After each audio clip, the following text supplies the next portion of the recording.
আমি দেশবাসীর প্রতি আহ্বান জানাই, আপনারা সকল রাজনৈতিক দল এবং আপনাদের এলাকার প্রার্থীদের কাছ থেকে সুনির্দিষ্ট অঙ্গীকার আদায় করে নেবেন, যেন আগামী সংসদের প্রথম অধিবেশনেই যেসব সংস্কারের প্রশ্নে ঐকমত্য অর্জিত হয়েছে তা কোনো প্রকার কাটাছেঁড়া ছাড়াই যেন তারা অনুমোদন করেন।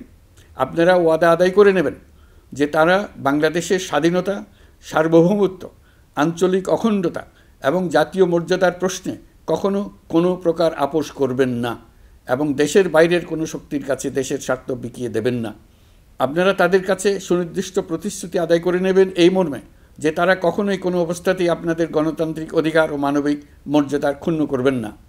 আপনারা তাদের কাছে অঙ্গীকার আদায় করে নেবেন যে তারা সম্পূর্ণ সততা ও স্বচ্ছতার সাথে দেশ পরিচালনা করবেন এবং সকল প্রকার দুর্নীতি, দলীয়করণ, টেন্ডারবাজি, সিন্ডিকেটবাজি, চাঁদাবাজি, সন্ত্রাসী কর্মকাণ্ড ইত্যাদি গণবিরোধী কাজ থেকে নিজেদেরকে সম্পূর্ণভাবে মুক্ত রাখবেন।